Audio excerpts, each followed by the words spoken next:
Hello everyone, आज है 7 मई और आज इस वीडियो में हम बात करने जा रहे हैं यस बैंक के बारे में। देखिए, यस बैंक के शेयर में आज एक बहुत बड़ी रैली हमें जरूर देखने को मिली है।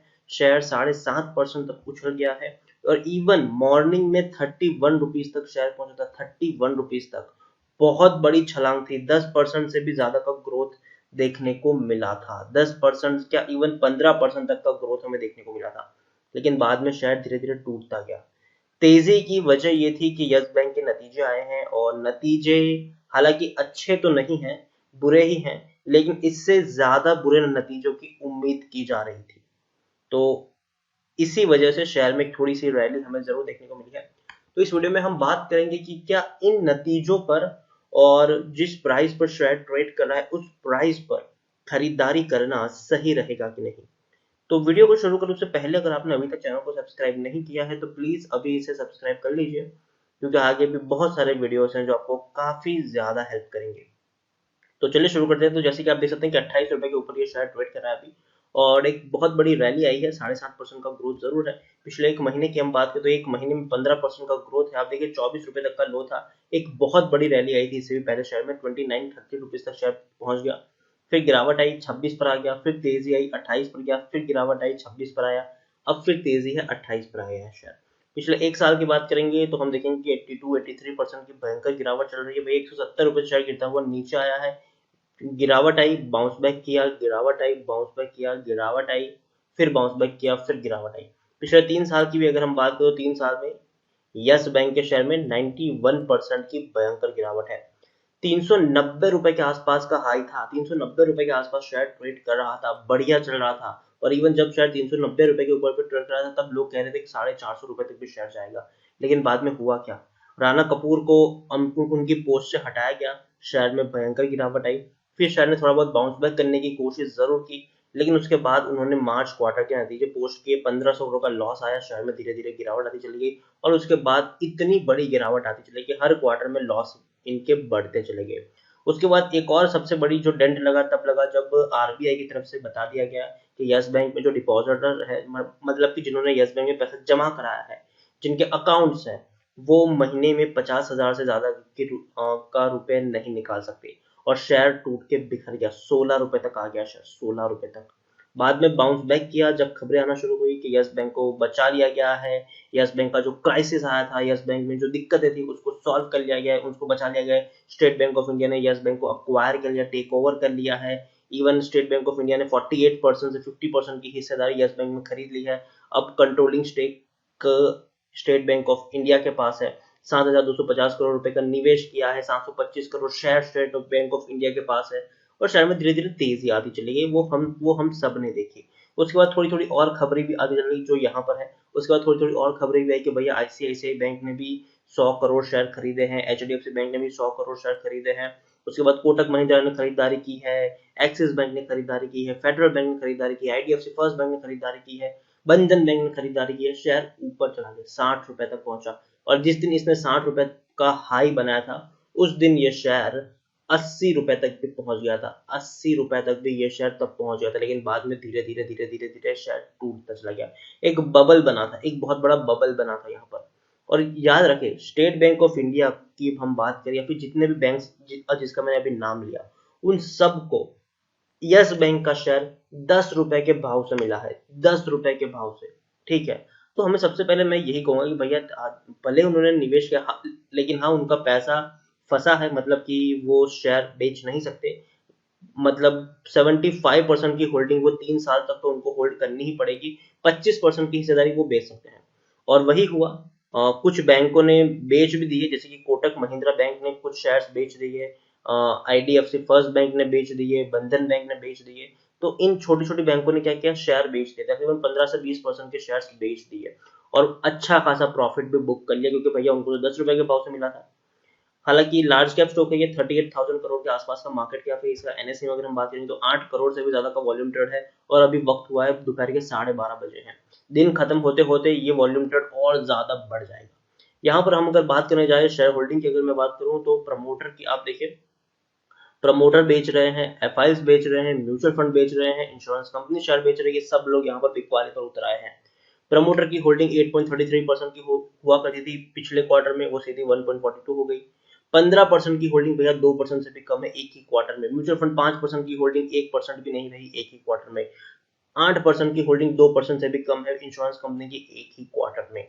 तो भयंकर गिरावट है, लेकिन खरीदारी की है स्टेट बैंक ऑफ इंडिया ने। स्टेट बैंक ऑफ इंडिया ने बहुत बड़ा पैसा यहाँ पर लगाया है। उसके साथ और भी कई सारे बैंक हैं जिन्होंने यहाँ पर यस बैंक को निकालने का काम किया है। डिविडेंड 100% का देकर ये लोग पे कर रहे हैं, मतलब पर शेयर 2 रुपए मिल रहे हैं, और पिछले साल डिविडेंड पे करा, इस साल डिविडेंड पे करेंगे नहीं, वो एक बहुत बड़ा सवाल है। यहाँ पर हम बात करें तो टेक्निकल रेटिंग भले इनकी न्यूट्रल दिखाई दे रही है, और तो और अगर हम बात करें तो according to Moneycontrol user 73% लोग खरीदने की सलाह दे रहे हैं और 23% लोग यहाँ पर बेचने की सलाह दे रहे हैं। 4% लोग यहाँ पर होल्ड करने की सलाह दे रहे हैं। यहाँ पर हम बात करें, नतीजे आ चुके हैं इनके, और नतीजे भी अगर आप देखोगे तो कुछ खास अच्छे नहीं है।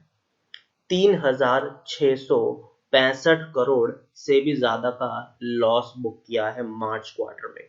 लोग एक्साइट तेजी इसलिए आए, कल नतीजे आए हैं, ठीक है। तेजी आने की वजह यह है कि लोग उम्मीद कर रहे थे कि यस बैंक में तकरीबन 4,950 करोड़ तक का लॉस होगा। 4,900 मतलब लोग मान रहे कि कम से कम 5,000 करोड़ का लॉस यस बैंक बुक करेगा, लेकिन लॉस थोड़ा सा कम बुक किया है, इसीलिए शेयर में आज थोड़ी बहुत तेजी है। लेकिन मैं मानता हूं कि ये शॉर्ट टर्म की तेजी है, क्योंकि आप इवन आज का भी अगर आप चार्ट देख लोगे तो आप देख सकते हैं कि शेयर 31 रुपए तक पहुंच गया था, ठीक है। 31 रुपए तक पहुंचा, बाद में क्या हुआ, बाद में धीरे धीरे गिर रहा है, 28 रुपए तक आया है। अगर 31 रुपए तक पहुंचता और ऑलमोस्ट फ्लैट रहता उस प्राइस के ऊपर, या फिर धीरे धीरे ऊपर उठता, तो शायद मैं भरोसा भी कर लेता। लेकिन आप देखिए शेयर उतना अच्छा पोजीशन पे नहीं है। मतलब कुछ सोचिए कि रैली आई, ठीक है, लोगों को लगा कि यार अब यहाँ से ये मल्टीपैगर बनेगा, 40 पर जाएगा, 50 पर जाएगा, लोग खरीदारी कर लेते हैं। 31 रुपए पर जिन्होंने खरीदारी की होगी अभी वो लोग लॉस में बैठे हैं, ठीक है। और मुझे नहीं पता कल फिर से तेजी आएगी कि गिरावट आएगी, लेकिन हाँ, ये शेयर अभी के सिचुएशन में हाईली रिस्की शेयर में मानता हूँ।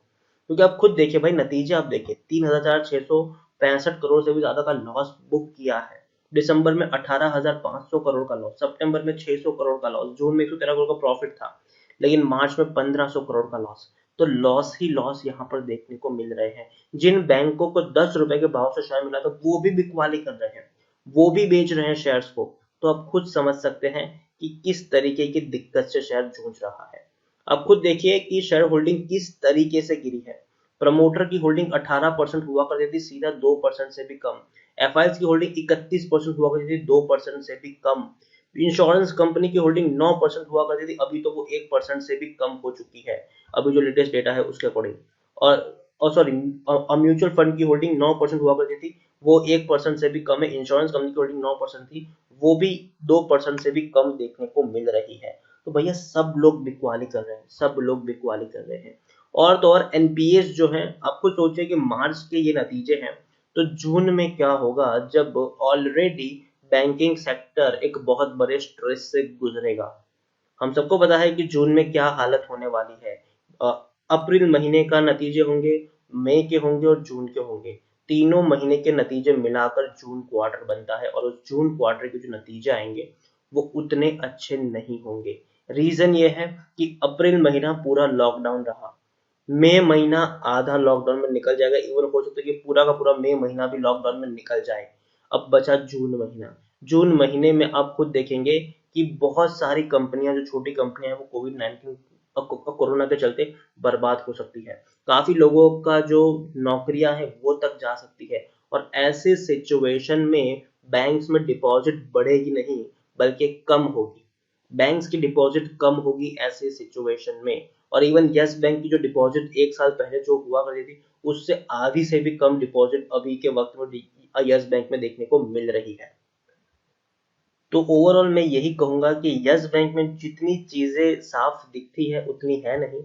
अभी भी और भी बड़े एनपीएस यहाँ पर हो सकते हैं, अभी भी और बड़ी चीजें निकल कर सामने आ सकती है आने वाले दिनों में। क्वार्टर जून का बहुत बुरा होने वाला है। आप खुद सोचिए कि जिनकी जिनकी नौकरी जाएगी वो बैंक में पैसा कहाँ से जमा करेगा। मतलब अपनी सैलरी, जिसके जिसकी सैलरी आना बंद होगी, वो पैसा उनके उसके बैंक अकाउंट में क्रेडिट ही नहीं होगा। और वो क्या करेगा, अपना घर चलाने के लिए उसने जो सेविंग की है बैंक में, उसको वो धीरे धीरे निकालना शुरू करेगा, उससे वो अपना घर गुजारा चलाएगा कुछ महीनों तक। तो एक बहुत बड़ा क्राइसिस अभी भी हमारी राह देख रहा है। खास करके बैंकिंग सेक्टर की मैं बात करूं, और ऐसी सिचुएशन में यस बैंक जैसे शेयर में पैसा लगाना एक हाईली रिस्क साबित हो सकता है।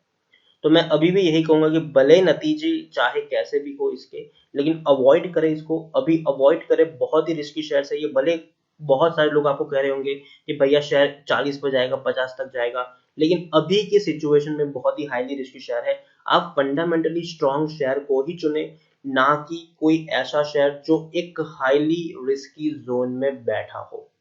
तो यस बैंक को मैं अवॉइड करने की सलाह सलाह दूंगा। अगर आपको रिस्क लेना है तो आप दाव खेल सकते हैं। हो सकता है कि शेयर ऊपर भी जाए और हो सकता है कि टूटकर नीचे भी बिखर जाए। तो डिसीजन आप ही का होना चाहिए। यहाँ पर पैसा आपका है। अपने फाइनेंशियल एडवाइजर से आप सलाह भी ले सकते हैं कि भैया खरीदारी करनी है कि नहीं। तो इसी के साथ वीडियो को एंड करूंगा। अगर आपको वीडियो पसंद आया हो तो प्लीज लाइक करें, शेयर करें। चैनल पर पहली बार तो प्लीज सब्सक्राइब करें। और यस बैंक के बारे में आप क्या सोचते हैं वो भी आप मुझे कमेंट में लिखकर बता सकते हैं। Thank you.